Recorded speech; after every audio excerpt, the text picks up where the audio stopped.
புத்திசாலித்தனமா செயல்படுற ஒரு குடும்ப தலைவி இருக்காங்க. அவங்க என்ன செய்வாங்க தெரியுமா? எல்லாரும் ராத்திரி ஆனா வீட்டை உள்பக்கமா பூட்டி விட்டு தானே படுப்பாங்க. ஆனா அந்த அம்மா என்ன பண்ணுவாங்கன்னா வீட்டை வெளிப்பக்கமா ஒரு பூட்டு போட்டு பூட்டி விடுவாங்க. எழுத்த வீட்டுக்காரங்க கிட்ட சொல்லி தினமும் இப்படி பூட்டி விட சொல்றது பழக்கம்.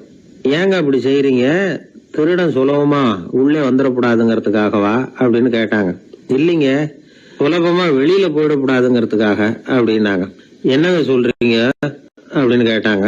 ஆமாங்க, இவருக்கு அந்த பழக்கம் உண்டு அப்படின்னு தன்னுடைய வீட்டுக்காரரை காட்டினாங்க. பக்கத்து வீடுகள் பத்திரமா இருக்கணுங்கிறதுக்காக தன்னுடைய வீட்டை பூட்டி வைக்கிறது ஒரு பெரிய விஷயம் தானே. ஒரு வயதான குரு சாய்வு நாற்காலியில உட்கார்ந்திருந்தார். ஒரு ஆள் அவரை தேடிட்டு வந்தான். வந்து அவர் முன்னாடி நின்னான். ஐயா, நான் உங்களுக்கு சீடனா ஆயிடலாம்னு நினைக்கிறேன் அப்படின்னா. அந்த குரு நிமிந்து பார்த்தார். இதை பாருப்பா, அது அவ்வளவு சுலபமான வேலை இல்லை.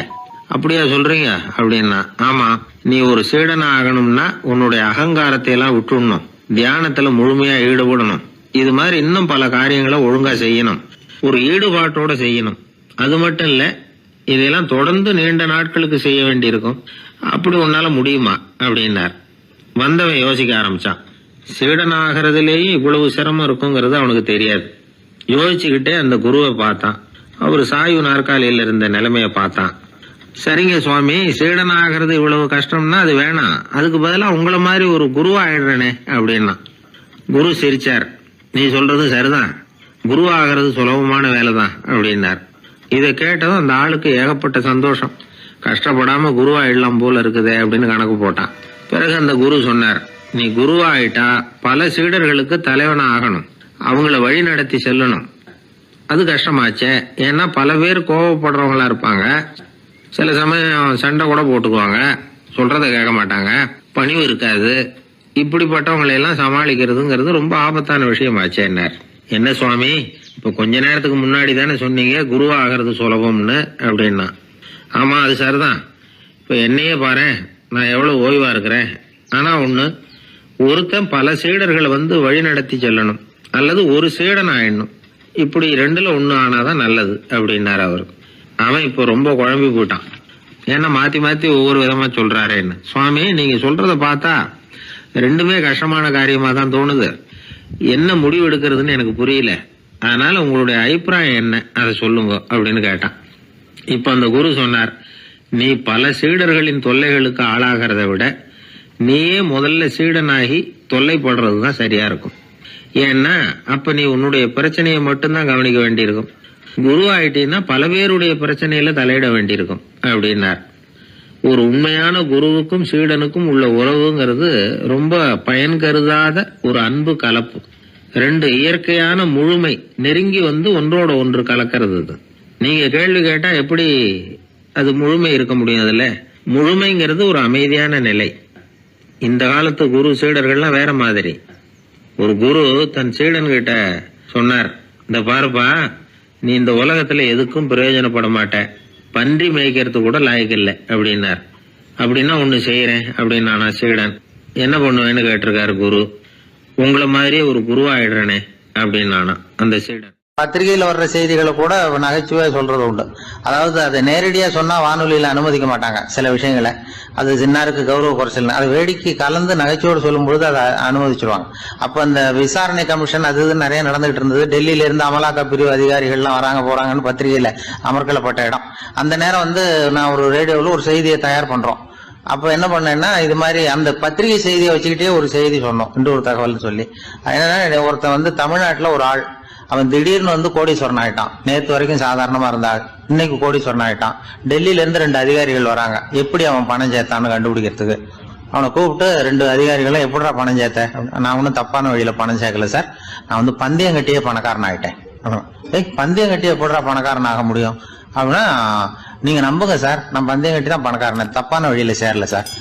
பந்தயம் கட்டி எப்படிடா கோடீஸ்வரன் ஆனேன் அப்படின்னா, நாங்க நம்ப முடியாதுன்றான் விசாரிக்க வந்தவன். அப்படின்னா உங்ககிட்ட ஒரு பந்தயம் கட்டட்டுமான்றான் விசாரிக்க வந்தவன்ட்டிய. என்னடா பந்தயம் அப்படின்னா, ஒண்ணுமில்ல சார், இது என் கண்ணு, இது என் பல்லு, என் கண்ணை என் பல்லாலேயே கடிக்கிறேன், எவ்வளவு பந்தயம். விசாரிக்க வந்தவன் 100 ரூபாய் எடுத்து வச்சான், இதை ப்ரூவ் பண்றான்னு. அப்படியே கண்ணை எடுத்துட்டான். அது பளிங்கு கண்ணு, ஏற்கனவே ஒரு கண்ணு பளிங்கு கண்ணு வச்சுனா எடுத்து கடிச்சு விட்டான். இது விசாரிக்க வந்தாலும் 100 ரூபாய் விட்டுட்டு நிக்கிறான். எப்படி பணம் சேர்த்தான்னு வந்தவன். உடனே இன்னொருத்தன் இவன்ட்ட என்னடா பேச்சு கொடுக்காரா, நம்ம பணம் தான் அங்க போயிட்டு இருக்கு, உனக்கு விசாரிக்க தெரியல, போடா நான் விசாரிக்கிறேன்னு அடுத்த வந்தான். அது நீ ஒழுங்கா சொல்றேன், எப்படிடா பணம் சேர்த்தேன் சார், நீங்க கொஞ்சம் புத்திசாலியா தெரியுது அவரை விட, நீங்களாவது நம்புங்க சார், பந்தயம் கட்டி தான் பணம் சேர்த்தேன், நான் நம்ப முடியாது. அப்படின்னா உங்ககிட்ட இன்னொரு பந்தயம் கட்டட்டுமா அப்படின்றான். வேண்டாம், அவனை ஏமாத்தி விட்டேன் அதனால வேண்டான்றான். இல்ல சார், அவரு ஏமாந்தது பொய் கண்ணு, பளிங்கு கண்ணுன்னு தெரியாது, ஏமாந்துட்டார். இப்போ உங்ககிட்ட பந்தயம் கட்டுறது நெஜம் கண்ணு, இந்த பக்கம் பளிங்கு கண்ணு கிடையாது, நெஜம் கண்ணு, இதை பல்லால கடிக்கிறேன் அப்படின்னா அவன் ஒரு 100 ரூபாய் எடுத்து வச்சான். இவன் அப்படியே பல்செட்டை கேட்டினான் தனியா, அப்படியே கேட்டு கடிச்சு விட்டான், அதையும் விட்டுட்டான். இவன் உடனே 2 பேரும் இவன்கிட்ட பேச பேச நம்ம பணம் தான் அவன்கிட்ட போயிட்டு இருக்கு, இவன் எப்படி பணம் சேர்த்தான்னு கண்டுபிடிக்கிறதுக்கு டெல்லியில இருந்து வந்திருக்கோம், இவன் மேற்கொண்டு பேசாத, பேச பேச பந்தயம் கட்டுவான். திரும்பி போறதுக்கு ரயிலுக்கு டிக்கெட்டு சரியா இருக்கா பாடுறான்றான். அவன் கரெக்டா எண்ணி பார்த்து கரெக்டா இருக்குப்பா, மேற்கொண்டு பேசாத, அவன்கிட்ட நம்ம போயிடுவோம், போய் நம்ம அதிகாரிகிட்ட சொல்லிடுவோம்னு சொல்லி போயிட்டு வரேன் சார் அப்படின்னு சொல்லிட்டு மரியாதை போயிட்டாங்க. போய் டெல்லியில பெரிய அதிகாரிகிட்ட போய், சார் அவன்கிட்ட வந்து விசாரிச்சு பார்த்தோம் சார், தமிழ்நாட்டுல பந்தயம் கட்டி தான் பணம் சேர்த்தேன்னு சாதிக்கிறான், எங்ககிட்ட ஒரு 200 ரூபாய் வாங்கிட்டான் சார் அப்படின்னு அவருக்கு கோவம் வந்துட்டுது. இந்தியாவுக்கே தலைமை அதிகாரி, இதுக்காகவாடா நீங்க இருக்கீங்க, எத்தனை பேர் இருக்கீங்க உங்களை மாதிரி ஜூனியர் ஆபீசர்ஸ் நம்ம ஆபீஸ்ல இந்தியா பூரா விசாரிக்கிறதுக்கு அப்படின்னா 30 பேர் இருக்கோம் சார், 30 பேருக்கு அனுபவம் பத்தாது, நான் இந்தியாவுக்கே தலைமை அதிகாரி, அனுபவம் ஜாஸ்தி, உங்களுக்கு ட்ரைனிங் கொடுக்கணும் எப்படி ஒருத்தரை விசாரிக்கிறதுன்னு. 30 பேரும் ஒரு ரூம்ல வந்து உட்காருங்க, ஒரு ஆள் போய் அந்த ஆள் தமிழ்நாட்டுல இருந்து இங்க கூப்பிட்டுட்டு வா, வர்ற வரைக்கும் அவன்கிட்ட பேசாதீங்க, பந்தயம் கட்டுவான், மெதுவா கொண்டு வந்து நிறுத்து அப்படின்னா ஒரு ஆள் வந்து ஸ்பெஷலா கூப்பிட்டு போட்டான். இது மாதிரி மேடையில நிறுத்திவிட்டு ஒரு தலைமை அதிகாரி 30 ஜூனியர் அதிகாரிகள் அவங்களுக்கு பயிற்சி கொடுக்குறார். இவனை பார்த்து, ஒழுங்கா சொல்லு எப்படி பணம் சேர்த்த, நான் இந்தியாவுக்கே தலைமை அதிகாரி, என்கிட்ட உண்மையை ஒத்துக்கிட்டீங்கன்னா உன்னை அப்ரூவர் ஆக்கிடுவேன் அல்லது தண்டனையை குறைப்பேன், அந்த அதிகாரம்லாம் என்கிட்ட உண்டு, ஒழுங்கா சொல்லு அப்படிங்கிறார். அவர், சார் நீங்க இந்தியாவுக்கே தலைமை அதிகாரி, அனுபவம் ஜாஸ்தி, நீங்களாவது நம்புங்க சார், நான் பந்தயம் கட்டி தான் பணம் சேர்த்தேங்கிறான். இங்கேயே வந்து இப்படி சாதிக்கிறேன், உன்னை நம்ப முடியாதரா அப்படின்னா உங்ககிட்ட ஒரு பந்தயம் கட்டட்டுமா நானா அவர்கிட்ட போய், வேணாண்டா என் ஆளை ஏமாத்தி விட்டேன் அப்படின்னா, இல்ல சார் அவங்க ஏமாந்தது என் உடம்ப பத்தின ரகசியம், என் கண்ணு பளிங்கு கண்ணுன்னு தெரியாது, நான் பல்செட்டு கட்டியிருந்தது தெரியாது, ஏமாந்துட்டாங்க, இப்ப நான் உங்ககிட்ட கட்டுற பந்தயம் உங்க உடம்ப பத்தின ரகசியம். என் உடம்புல என்னடா ரகசியம், முதுகுல உங்க முதுகுல 1 ரூபா அகலத்துக்கு கருப்பா ஒரு மச்சம் இருக்கு, உண்டா இல்லையானா, இல்லேன்னு தெரியும் அவருக்கு. இல்லடா நேத்து வரைக்கும் இல்ல சார், இப்ப இருக்குது மச்சம் அப்படின்னு உடனே 100 ரூபாய் எடுத்து வச்சார் அவர் தலைமை அதிகாரி. ஒரு 100 ரூபாய் வச்சு சட்டையை கட்டி காட்டுறாரு, மச்சம் இல்ல, இவன் தோத்துட்டான் இங்கிருந்து போனவன். உடனே 200 ரூபாய் எடுத்து வச்சுக்கிட்டு, தோழர்களே இப்படிதான் ஒருத்தரை விசாரிக்கணும், என்கிட்ட இவன் ஏமாந்துட்டான் பாருங்க, துருவி துருவி விசாரிக்கிறதுன்னு சொல்றாங்களே இதுதான் அப்படின்னு விளக்கம் கொடுத்தாரு. அப்போ இவன் மெதுவா ஆரம்பிச்சானா, சார் இந்த பந்தயத்துல உங்களுக்கு 200 ரூபாய் லாபம், ஆனா இதே பந்தயத்துல எனக்கு 2900 ரூபாய் லாபம் சார் அப்படின்றான். என்னடா பண்ண அப்படின்னு கேட்டிருக்காரு. உங்களுக்கு தெரியாம இந்த 30 பேர்கிட்டையும் தனித்தனியா ஒரு பந்தயம் கட்டியிருக்கேன். 30 பேர்கிட்ட என்னடா பந்தயம் கட்டினேன், ஒண்ணும் இல்ல சார், உங்க எல்லாரும் முன்னாடியும் உங்க மேல் அதிகாரியை சட்டையை கேட்ட வைக்கிறேன், உங்களுக்கு பந்தயம் கட்டினேன், போயிட்டு பூரா எனக்கு ஒரு 2900 ரூபாய் லாபம். அவரு பார்த்தாரு, அதிர்ச்சி ஆயிட்டாரு. தலைமை, சார் நீங்க போங்க சார் அப்படின்னு சொல்லி ஒரு ஆளை கொண்டு போய், சாரை கொண்டு போய் மரியாதையா பக்கத்து ரூம்ல விட்டாங்க. இனிமே அவர்கிட்ட யாரும் பேசாதீங்க வாங்கன்னு சொல்லிவிட்டு, அதுக்கப்புறம் தோழர்களே, இவர் பேச ஆரம்பிச்சார், தோழர்களே இனிமே யாரும் தமிழ்நாட்டு பக்கம் விசாரிக்க போகாதீங்க, நீங்க இங்க யாராவது போறதுன்னா மத்திய பிரதேசம், உத்தரப்பிரதேசம், இப்படி எத்தனையோ பிரதேசம் இருக்கு, போயிட்டு வாங்க, தமிழ்நாட்டுக்கு மட்டும் போகாதீங்க, ஏன்னா அங்க போனா நம்ம பணத்துக்கு ஆபத்து வந்துருது அப்படின்னு சொன்னாருன்னு இந்த கதையை ரேடியோவில் சொன்னேன். இந்த கதையை உண்மை சம்பவமா சொன்னா அனுமதிச்சிருக்க மாட்டாங்க. இந்த நகைச்சுவைக்கு உள்ள மரியாதை என்னன்னா, அது ஒரு கதை மாதிரி உண்டு பண்ணி இப்படி சொன்னதும், இதுல என்ன என்னுடைய விசேஷம்னா, இந்த ஸ்கிரிப்டை வாங்கிட்டு வர சொல்லி மந்திரியினுடைய பிஏ வந்தார். ஒரு மந்திரி அப்ப இருந்தவர், அவர் பிஏ அடிக்கடி வருவார். வந்து இந்த போன நேற்று முந்தா நாள் ரேடியோவில் சொன்னேன் அந்த இன்னொரு தகவல் காப்பி ஒண்ணு வாங்கிட்டு வா அப்படி இப்படின்னு கூப்பிடுவார். மேடையில பேசுறதுக்கு எங்களுக்கு தேவை, உபயோகப்படும்னு கேட்பார். அவரு இந்த நிகழ்ச்சி வந்தப்போ உடனே அன்னைக்கு வந்துட்டார் அந்த பிஏ. இன்னைக்கு காலையில சொன்னீங்களே சார், மந்திரி கேட்கிறாரு மேடையில பேசுறதுக்கு அப்படின்னு. நான் அப்பதான் ஆச்சரியப்பட்டேன், பாருங்க இந்த நகைச்சுவைக்கு உள்ள மரியாதை. அவரே கேட்கிறார், சொல்லப்பட்டதே அவரை பத்தி தாங்கிறது தெரியாம அவரே எப்படி சொல்ல, அதுதான் சிரிப்புக்குள்ள மரியாதைங்கிறது. அது யாரை பத்தி சொல்றோமோ அவருக்கு தெரியாம கூட சொல்லலாம் அதை. அப்படி இது உண்மையில நடந்த சம்பவம். அந்த அமைச்சர் இப்ப இல்ல, உயிரோட எல்லாம் இருந்து வாங்கிட்டு இருந்தார். கிராமத்துல ஒருத்தன் வந்து தன்னுடைய நகங்களை வெட்டிக்கிட்டு இருந்தான். வெட்டி முடிச்சதும் ஒரு வயசானவர் அவனை பார்த்து, அதெல்லாம் அடுத்தவன் கண்ணில் படுறது மாதிரி போட்டுறாதப்பா, ஆபத்துன்னார். என்ன ஆபத்துன்னு கேட்டான் இவன். எவனாவது பில்லி சூனியம் வைக்கிறவன் எடுத்துட்டு போயிட போறான் அப்படின்னாரு அவர். வேண்டாத ஒருத்தனுக்கு ஏதாவது கெடுதல் பண்ணணும்னா உடனே மந்திரவாதியை தேடி போறது உண்டு. மந்திரவாதி என்ன பண்ணுவாருன்னா, யாருக்கு சூன்யம் வைக்கணுமோ அவனோட காலடி மண்ணு, முடி, நகம் இதையெல்லாம் அவனுக்கு தெரியாம எடுத்துட்டு வா அப்படிம்பார்.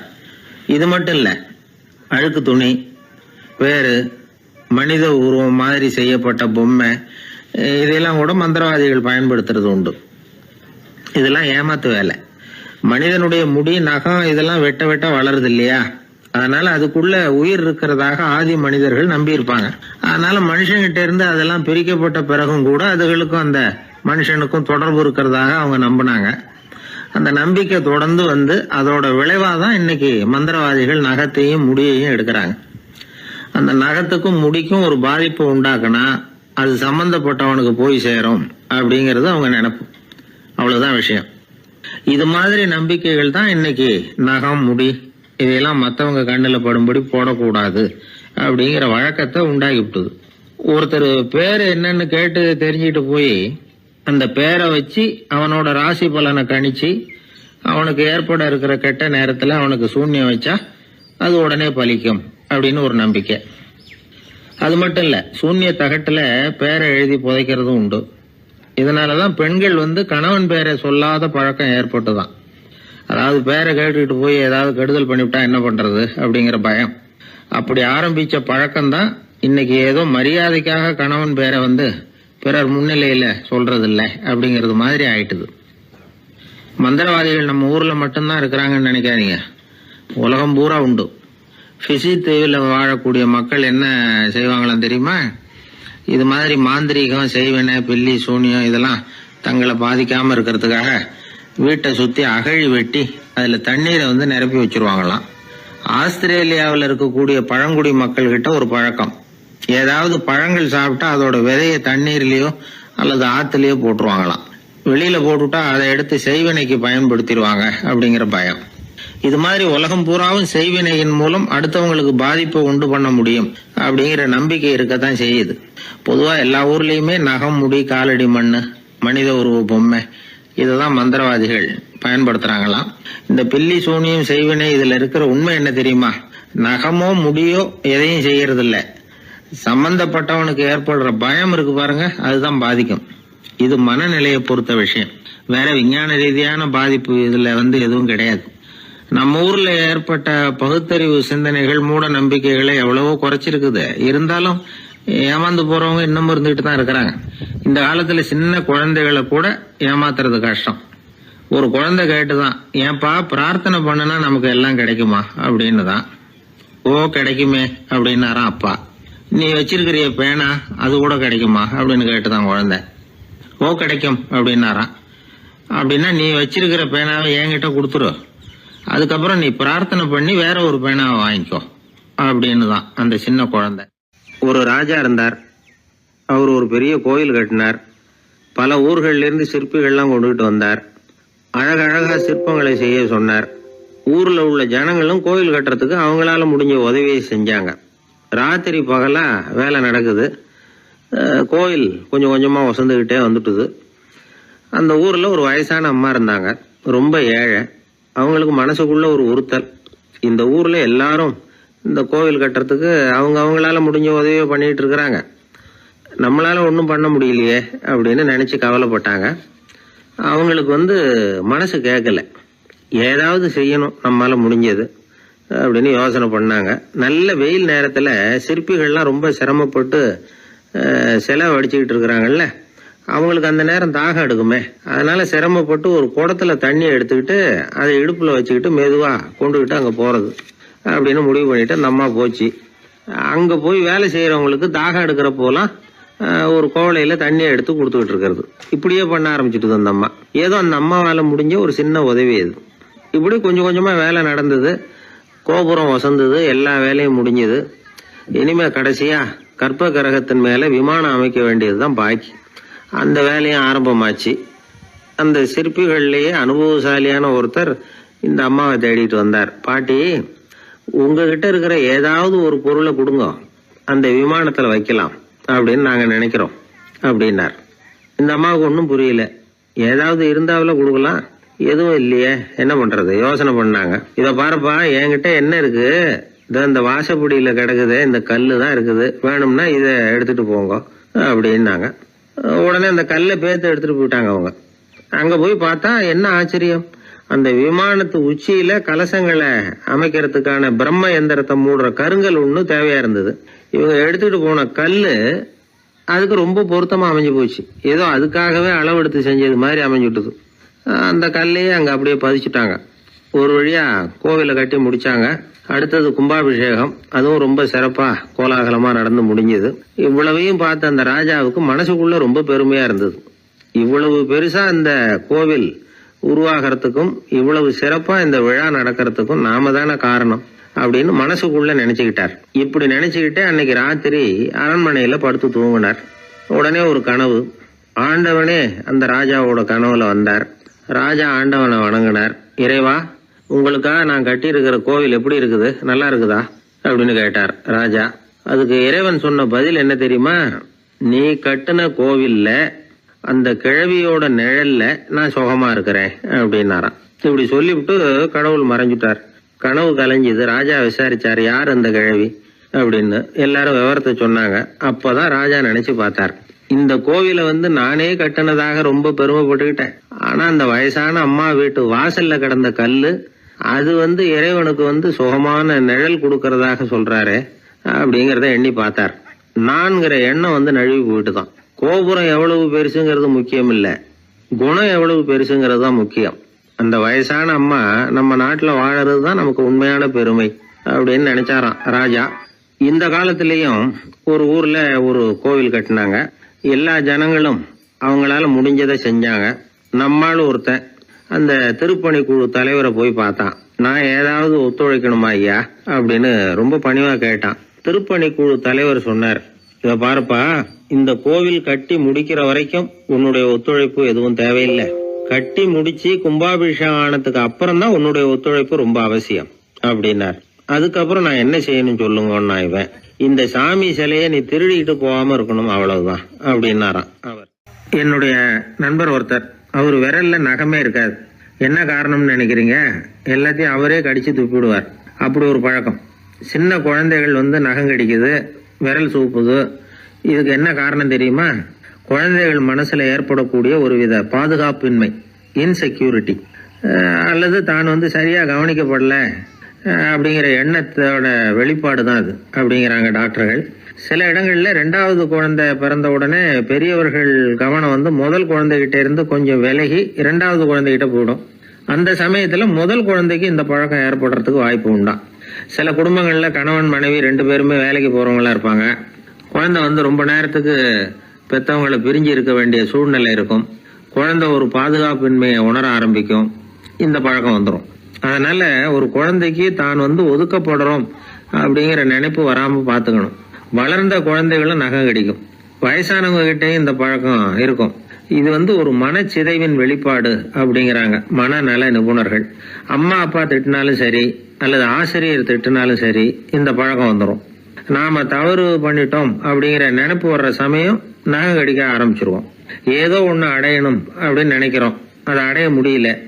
இப்படி ஒரு ஏக்கம் வர்ற சமயத்திலேயும் சில பேர் நகத்தை கடிக்க ஆரம்பிச்சிருவாங்க.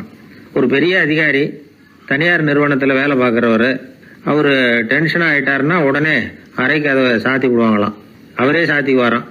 அப்படி சாத்திக்கிட்டு உள்ள எதையாவது வெறிச்சு பார்த்துக்கிட்டே நகத்தை கடிக்க ஆரம்பிச்சிருவாராம். இந்த பழக்கம் உலகம் பூரா உண்டு. நகம் கடிக்கிறவங்களை அந்த பழக்கத்திலிருந்து மீட்கிறதுக்கு என்ன வழி அப்படின்னு லண்டன்ல உள்ள அழகியல் நிறுவன நிபுணர்கள் யோசனை பண்ணி பார்த்துருக்குறாங்க. சில ஆய்வுகள் பண்ணி பார்த்தாங்களாம். அவங்க என்ன பண்ணாங்க தெரியுமா? நகம் கடிக்கிற பழக்கம் உள்ளவங்களையெல்லாம் தேடி பிடிச்சாங்க. அவங்களையெல்லாம் 3 பிரிவா பிரிச்சுக்கிட்டாங்க. ஒரு பிரிவு கிட்ட என்ன சொன்னாங்கன்னா, உங்களுக்கு நகத்தை கடிக்கணுங்கிற நினைப்பு வர்றப்போவெல்லாம் டைரி எழுத ஆரம்பிச்சிருங்க அப்படின்னாங்களாம். இன்னொரு பிரிவு கிட்ட, உங்களுக்கு அந்த நினைப்பு வர்றப்போவெல்லாம் உங்க நகத்துக்கு வண்ணம் பூச ஆரம்பிச்சிருங்க, அழகுபடுத்த ஆரம்பிச்சிருங்க, நெயில் பாலிஷ் போடுறாங்களே அது மாதிரி. அப்படி ஒரு யோசனை சொல்லியிருக்காங்க. 3வது குழுவினர்கிட்ட, உங்களுக்கு நகத்தை கடிக்கணுங்கிற எண்ணம் வர்றப்போவெல்லாம் விரல்களை இறுக்கமா மூடி வச்சுக்கிட்டு வேற விஷயங்கள்ல கவனம் செலுத்துங்க அப்படின்னு சொன்னாங்களாம். இப்படி 3 வித முயற்சி பண்ணி பார்த்ததுல கடைசியா அவங்க என்ன கண்டுபிடிச்சாங்க தெரியுமா? 3வது குழு செஞ்சதுல நல்ல பலன் கிடைச்சதாம். அதாவது நகம் தெரியாதபடிக்கு விரலை இறுக மூடிக்கிட்டு வச்சுக்கிட்டோம்னா அந்த பழக்கம் மாறுதான். அப்படி இருந்தவங்க கிட்ட இந்த நகம் கடிக்கிற பழக்கம் மெதுவா குறைஞ்சு போச்சான். அதனால நகம் கடிக்கிற பழக்கம் உள்ளவங்க இதை முயற்சி பண்ணி பார்க்கலாம். ஒரு ஆள் இருந்தார், அவருக்கு எப்ப பார்த்தாலும் நகத்தை கடிச்சுக்கிட்டே இருக்கணும், அப்படி ஒரு பழக்கம். அதனால அவர் விரல்ல எப்பவும் நகம் இருக்கிறது இல்லை, விரல் இருக்கிறதே பெரிய ஆச்சரியம். அவருக்கு திடீர்னு உடம்புல அரிப்பு, சொரிஞ்சிக்க முடியல, அரிப்பும் நிக்கல. ஒரு வாரம் தொடர்ந்து கஷ்டப்பட்டார். கடைசியா ஒரு டாக்டர் கிட்ட ஓடினார். அவர் எல்லாத்தையும் விவரமா கேட்டுக்கிட்டு கடைசியா கொஞ்சம் மாத்திரை கொடுத்து வேலைக்கு ஒண்ணு சாப்பிடு அப்படின்னாராம். இந்த மாத்திரை எதுக்கு டாக்டர்? அரிப்பு நிக்கிறதுக்கா அப்படின்னாராம். இல்ல நகம் வளர்றதுக்காக அப்படின்னாராம் இந்த டாக்டர்.